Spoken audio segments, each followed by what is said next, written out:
title of my message today, A Man of God's Own Heart.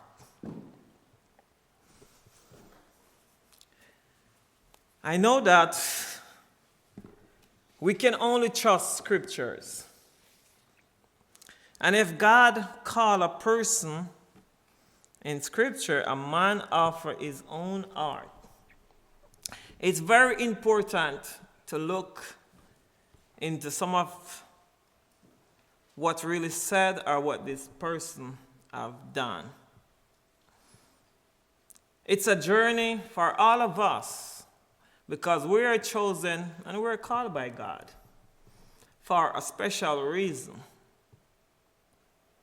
And it's very important. So my first text I'm going to go to is 1 Samuel 13 and verse 14.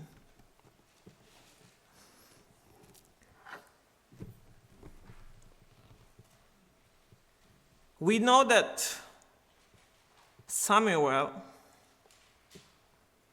was God's servant. And we have Saul where God gonna reject. God reject him because he broke his commandment. If we go back to verse 12, it told you that he offered sacrifice because he was impatient. He couldn't wait until Samuel get there. He go with his own ego. So the verse said the scripture said in chapter 13 and verse 14, but now your kingdom shall not continue. The Lord has sought for himself a man after his own heart, and the Lord has commanded him to be commander over his people, because you have not kept what the Lord commanded you. And in the NLT, New Living Translation, it said, but now your kingdom must end, for the Lord has sought out a man after his own heart. The Lord has already appointed him to be the leader of his people, because you have not kept the Lord's command.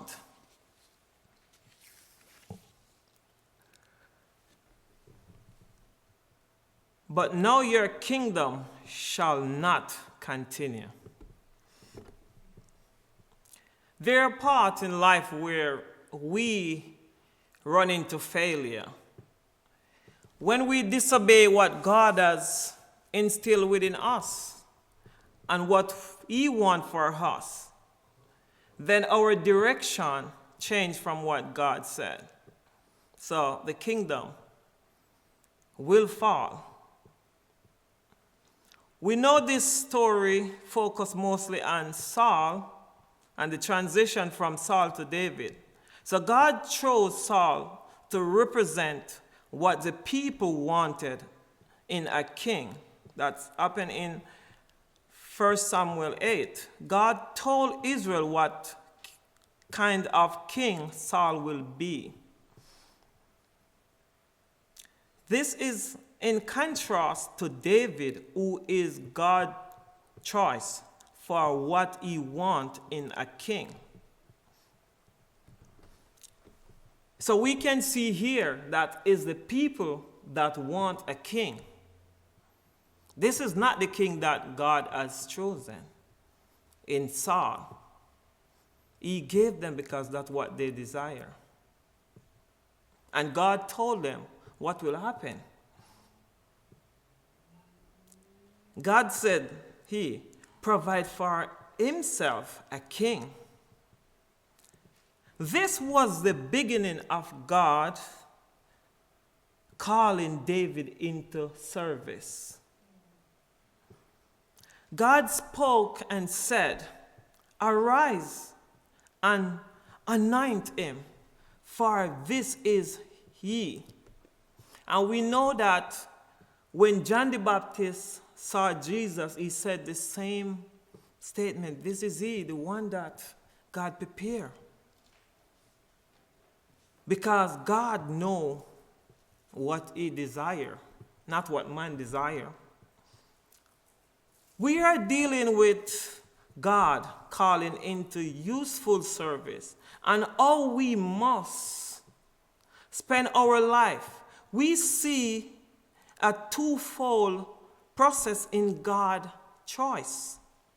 First, he rejects those who reject him. And second, he chose those who have a heart for God. Jesus Christ must become the supreme affliction of our life. Finally, when God chose you, he will empower you. What the scriptures say happened after David anointed.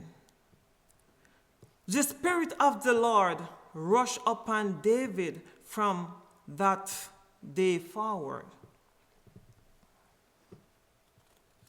And we see that in Acts 2 also.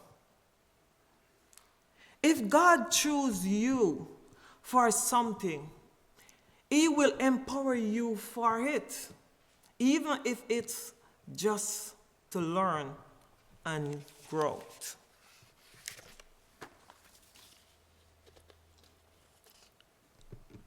There's another place that it's also mentioned, Acts 13:22. In Acts 13:22 from the New Living Translation, but God removed Saul and replaced him with David, a man about who God said, I have found David, son of Jesse, a man after my own heart. He will do everything I want him to do. We also have that same calling. When God calls us, he calls us to do what he wants. What he wants. It's not what we want. We're called to serve for God. What does this mean for us today?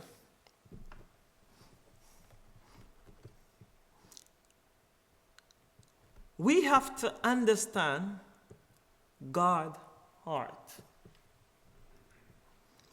The heart is the seat of our emotion, while it is part of our mind. It is from where we make our deepest decision. The scripture often speaks of doing things from the heart, including forgiving others. Therefore, there are a couple of things to note here. First, David was regarded with low esteem by his family. He had to keep the sheep instead of meeting the prophet. Jesse could have honored all of his sons by being sure David was there, but he did not. He could have had a servant to stay with the sheep that day. This was an insult to David. But notice, our ways and God's ways is different. David's attitude. David was busy being faithful in his duty when God called him. Then Samuel said to Jesse, after he go through all of them, are all your sons here? And he said, there remain yet the youngest. Behold, He is keeping the sheep. Understanding what God wants for us. David understands God. David spent time with God and commute with God. So David was doing his will. It was not about the fortune or fame. But yet God has chosen him. He was separated from the rest of the family, but that's when he meets with God and he can communicate with God. Likewise us, when we are alone, we spend a lot of time with God, and it's very important. We have to. As we better understand God, we will better understand his art, which can help us become men and women after God's own heart.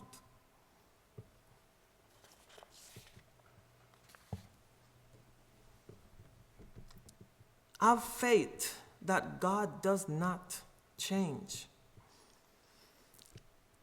God does not change. It's the same God today, yesterday, and forever. If we can live our life with the kind of faith in God, love and mercy, sacrifice, allow interaction freely with Him, then our relationship with God can grow. In Hebrews 4 verse 16, it told us, "Let us therefore come boldly unto the throne of grace, that we may obtain mercy and find grace to help in times of need." Yes, we know that David, he get the dreams. He have a great focus, knowing that one day something great will happen. But yet, he didn't esteem himself high above over his brothers. But yet we know the story of David, that God said this is a man of his own heart. But yet, in the end of the story, that we all can take a lesson from, God said that David made many mistakes. David do a lot of sin. His life was, when the pressure of life as a leader sometimes get overlooked by the worldly ways, they end up in chaos. That God even said to David in 1 Chronicles 28 verse 3, he said, "But God said to me, you shall not build a house for my name, because you have been a man of war and have shed blood." So we know that even though God chose David, we all gonna mess up. It's our duty to come back to God and pray and ask God to continue to guide us. None of us is perfect, but we all are called, are chosen for a reason for God. God called David a man of his own heart, and he chose us. Also, we have to have the heart of God. Our focus and mind have to be of God. David messed up, and so we all can be messed up. But brethren, with Christ, Christ is the main focus. He is the center. Because we know David messed up, but Christ, he didn't mess up. So our goal is to take David's example, not to make the same mistake, and focus on the glory that God presents through Jesus Christ, his Son. That is our main goal. Jesus show we how to do it, a man of God himself.